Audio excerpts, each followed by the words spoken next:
Hello all, welcome to my channel. ഇന്ന് നമുക്ക് Paragon style ഒരു പ്രോൺസ് കറി ഉണ്ടാക്കാം. ആദ്യം വെളിച്ചെണ്ണ ചൂടാക്കി അതിലേക്ക് ചെറിയ ഉള്ളി ചോപ്പ് ചെയ്ത് ഒരു 20 ചെറിയ ഉള്ളിയോളം ഞാൻ എടുത്തിട്ടുണ്ട്. അത് ചോപ്പ് ചെയ്ത് നമുക്ക് ഇട്ട് കൊടുക്കാം. എന്നിട്ട് അത് നന്നായിട്ട് വഴറ്റുക. ഒരു അര വേവോളം നമുക്ക് നന്നായിട്ട് വഴറ്റിയെടുക്കാം. എന്നിട്ട് അതിലേക്ക് നമുക്ക് ചോപ്പ് ചെയ്ത ഗാർലിക്കും പിന്നെ ഒരു ചെറിയ പീസ് ജിഞ്ചറും എടുത്തിട്ടുണ്ട്. പിന്നെ 2 പച്ചമുളക്, ഇത് ഇത്രയും കൂടി ഇട്ടിട്ട് വീണ്ടും നന്നായിട്ടൊന്ന് വഴറ്റി കൊടുക്കാം. ഇത് വലിയ സമയമെടുക്കുന്ന കറിയല്ല, പെട്ടെന്നാവും. ഭയങ്കര ടേസ്റ്റാണ്. ചോറിന് ഇത് മാത്രം മതി നമുക്ക് കഴിക്കാൻ. എന്നിട്ട് അതിനെ നന്നായിട്ട് വഴറ്റി കൊടുക്കാം. ഒന്ന് ജസ്റ്റ് എല്ലാം ഒന്ന് പച്ചച്ചൊവയൊക്കെ മാറി ഒന്ന് നന്നായിട്ട് വാടി വരണം. എന്നിട്ട് നമ്മൾ ഒന്ന് വാടി വന്നതിന് ശേഷം നമുക്കതിന് മഞ്ഞൾപ്പൊടി ഇട്ട് കൊടുക്കാം. നമുക്ക് പൊടികളായിട്ട് ആവശ്യത്തിന് മഞ്ഞൾപ്പൊടി, പിന്നെ ഒരു 3/4 ടീസ്പൂണോളം മുളക് പൊടി ഇട്ടിട്ടുണ്ട്. ഇത് കാശ്മീരി മുളക് പൊടിയാണ് ഇട്ടിരിക്കുന്നത്. ഒരു പച്ചമുളക് ഇട്ടിട്ടുണ്ട് അപ്പോൾ എരിവിന്. പിന്നെ നമുക്ക് ഒരു അര ടീസ്പൂൺ നമ്മുടെ കൊറിയാൻഡർ പൗഡർ, അതായത് നമ്മുടെ മല്ലിപ്പൊടി ഇട്ടിട്ടുണ്ട്. എന്നിട്ട് നന്നായിട്ട് അതിനെ വീണ്ടും സോട്ട് ചെയ്യാം. അപ്പോൾ നമ്മുടെ ആ പച്ച ചുവയൊക്കെ മാറി, പൊടിയുടെ പച്ച ചുവയൊക്കെ ഒന്ന് മാറി വരുമ്പോഴത്തേക്കും അതുവരെ നമുക്കൊന്ന് വഴറ്റി കൊടുക്കാം. ഞാനിപ്പോൾ ഒരു 300 ഗ്രാംസ് ഓഫ് പ്രോൺസാണ് എടുത്തിരിക്കുന്നത്. അപ്പോൾ അതിനനുസരിച്ചുള്ള ക്വാണ്ടിറ്റിയിലാണ് ഞാനിതിപ്പോൾ ഉണ്ടാക്കുന്നത്. നിങ്ങൾ എത്രയാണോ എടുത്തിരിക്കുന്നത് അതിനനുസരിച്ച് ഈ ക്വാണ്ടിറ്റിയിൽ വ്യത്യാസം വരുത്തിയാൽ മതി. എന്നിട്ട് ഞാനൊരു മീഡിയം സൈസ് ടൊമാറ്റോ കട്ട് ചെയ്തത് അതിലോട്ട് ഇട്ട് കൊടുത്തിട്ടുണ്ട്. നല്ല പഴുത്ത തക്കാളിയാണ് എടുത്തിരിക്കുന്നത്. ഇതിൻ്റെ മെയിൻ ഇൻഗ്രീഡിയൻ്റ് ഒന്ന് നമ്മുടെ പ്രോൺസും പിന്നെ നമ്മുടെ പച്ചമാങ്ങയാണ്. നമുക്ക് പച്ചമാങ്ങ ഇട്ടുള്ള കറികളൊക്കെ നമ്മൾ വല്ലപ്പോഴും ആയിരിക്കും ഉണ്ടാക്കുന്നത്, അല്ലേ? പ്രത്യേകിച്ച് പ്രവാസികൾക്ക് ഭയങ്കര ഒരു നൊസ്റ്റാൾജി ആയിരിക്കും ഇതുപോലെ മാങ്ങ ഇട്ട മീൻകറിയൊക്കെ. അപ്പോൾ നിങ്ങൾ എന്തായാലും ഉറപ്പായിട്ടും ട്രൈ ചെയ്ത് നോക്കണം. അപ്പോൾ അത് നമ്മൾ ഉള്ളി ഇട്ടതിന് ശേഷം നമ്മുടെ ടൊമാറ്റോ ഇട്ടതിന് ശേഷം ജസ്റ്റ് ഒന്ന് വഴറ്റിയിട്ടുണ്ട്. ആ വഴറ്റിയതിന് ശേഷം നമുക്ക് കുറച്ച് വെള്ളവും കൂടെ ഒഴിച്ച് ഈ തക്കാളി ഒന്ന് വേവിക്കാം. തക്കാളി നന്നായിട്ട് വെന്ത് വരാൻ കുറച്ച് നമുക്ക് ആവശ്യത്തിന് ഉപ്പും കൂടി ഇട്ട് കൊടുക്കാം. ഉപ്പുകൂടി ഇട്ടതിന് ശേഷം വീണ്ടും ഒന്നുകൂടെ സോട്ട് ചെയ്യാം.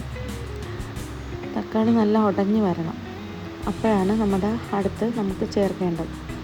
അടുത്ത് നമ്മൾ കുറച്ച് നേരം അതൊന്ന് സോട്ട് ചെയ്ത് ആ തക്കാളിയൊക്കെ നല്ല ഉടഞ്ഞ് വരുമ്പോഴത്തേക്കും നമുക്ക് അടുത്ത മെയിൻ ഇൻഗ്രീഡിയൻ്റ്, അതായത് നമ്മൾ കട്ട് ചെയ്ത് വെച്ചിരിക്കുന്ന മാംഗോസ് ആഡ് ചെയ്യാം. ഇത് അത്യാവശ്യം ഒരു മീഡിയം പുളിയുള്ള ഒരു മാങ്ങയാണ് ഞാൻ എടുത്തിരിക്കുന്നത്. ഇവിടെ അവൈലബിൾ ആയിട്ടുള്ളൊരു മാങ്ങയാണ് എടുത്തിരിക്കുന്നത് UAE-ൽ. അപ്പോൾ മാങ്ങ ഇട്ട് കൊടുത്തിട്ടുണ്ട്. എന്നിട്ട് അതിനെ നന്നായിട്ട് വീണ്ടും ഒന്നുകൂടെ മിക്സ് ചെയ്യുക. മാങ്ങ ഒരു 3/4 വേവോളം എത്തണം. അതാണ് അതിൻ്റെ കറക്റ്റ് ഒരു ടൈമെന്ന് പറയുന്നത്. മാങ്ങ നന്നായിട്ട് വെന്ത് ഒരു 3/4 ഭാഗം മാങ്ങ വെന്ത ശേഷം മാത്രമേ നമ്മുടെ പ്രോൺസ് ആഡ് ചെയ്യാവൂ. അപ്പം ഞാൻ ഇച്ചിരി വെള്ളവും കൂടെ ഒഴിച്ചു കൊടുക്കുവാണ് മാങ്ങ വേവാൻ വേണ്ടി. ഓൾറെഡി തക്കാളി വേവാൻ കുറച്ച് വെള്ളം ഒഴിച്ചിട്ടുണ്ടായിരുന്നു. ഇപ്പം ഞാൻ മാങ്ങ വേവാനായിട്ട് കുറച്ചുകൂടി വെള്ളം, ഒരു 1/4 ഗ്ലാസോളം വെള്ളം ഒഴിച്ചിട്ടുണ്ട്. എന്നിട്ട് മാങ്ങ നന്നായിട്ട് വേകാനായിട്ട് വെച്ച് സിമ്മിലാണ് തീ ഇട്ടിരിക്കുന്നത്.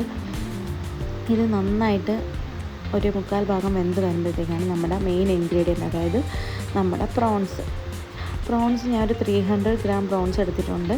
ആ പ്രോൺസ് കൂടി ഇതിലോട്ട് ഇട്ട് കൊടുക്കാം. മാങ്ങ വെന്തതിന് ശേഷം മാത്രമേ നിങ്ങളിത് ആഡ് ചെയ്യാവൂ. കാര്യം പ്രോൺസിൻ്റെ വേവ് ഭയങ്കരമായിട്ട് കുറവാണ്. അപ്പം നമ്മൾ മാങ്ങ പിന്നെയും ഇട്ട് വേവിക്കുന്ന പോലെ നമുക്ക് പ്രോൺസ് ഇട്ട് വേവിക്കാൻ പറ്റത്തില്ല. ആ പ്രോൺസ് കൂടി ആഡ് ചെയ്തിട്ട് നന്നായിട്ടൊന്ന് സോട്ട് ചെയ്ത് ഈ പ്രോൺസ് ഒന്ന് കുക്ക് ചെയ്യാൻ വേണ്ടി വയ്ക്കാം. പ്രോൺസിലോട്ട് നമ്മുടെ ഈ മസാലയൊക്കെ നന്നായിട്ടൊന്ന് ഇറങ്ങണം. പിന്നെ നമുക്ക് ഏറ്റവും ഇമ്പോർട്ടൻ്റ് ആയിട്ട് 2 കാര്യങ്ങളുള്ളത്, 1-ാം പാലും 2-ാം പാലും എടുത്ത് വെച്ചേക്കണം. ഞാനിപ്പോൾ ആഡ് ചെയ്യുന്നത് 2-ാം പാൽ ഒരു വലിയൊരു കപ്പോളം 1-ാം പാൽ ആഡ് ചെയ്യുന്നുണ്ട്. കാര്യം 2-ാം പാൽ ആഡ് ചെയ്യുന്നുണ്ട്. ആ 2-ാം പാലിൽ കിടന്ന് വേണം ഇനി ഇത് വേകാൻ. നല്ല അത്യാവശ്യം ഒരുപാട് തിക്കല്ല, ഒരു മീഡിയം തിക്നെസ്സിലാണ് ഈ നമ്മുടെ മിൽക്ക് എടുത്തിരിക്കുന്നത്, തേങ്ങാപ്പാൽ എടുത്തിരിക്കുന്നത്. പിന്നെ ഞാനിപ്പോൾ 2-ാം പാൽ നമ്മുടെ തേങ്ങ അരച്ച് തന്നെയാണ് തേങ്ങാപ്പാൽ എടുത്തിരിക്കുന്നത്.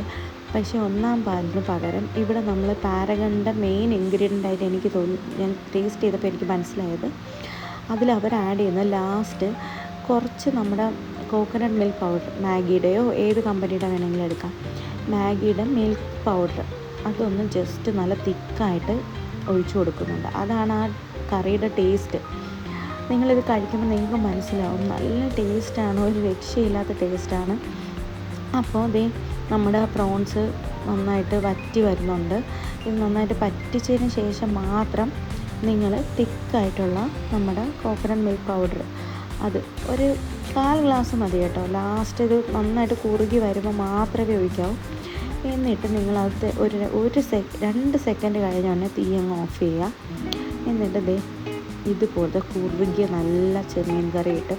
എന്നിട്ട് നോർമലി നമ്മുടെ ഉള്ളിയും നമ്മുടെ കറിവേപ്പിലയും വെളിച്ചെണ്ണയും കൂടെ ഒന്ന് മൂപ്പിച്ചിട്ട് നമ്മുടെ താളിപ്പ് റെഡിയാക്കണം. ഒരു രക്ഷയില്ലാത്ത ടേസ്റ്റാണ്. എന്നിട്ട് ആ താളിപ്പ് നമുക്കിതിലോട്ട് ചേർക്കാം. വേറെ ഒന്നും വേണ്ട ചോറിന്, ഇത് മാത്രം മതി കറി. എല്ലാവരും മസ്റ്റായിട്ടും ട്രൈ ചെയ്ത് നോക്കണം. എന്നിട്ട് കമൻസിലൂടെ എൻ്റെ അടുത്ത് എല്ലാ അഭിപ്രായങ്ങളും പറയുക.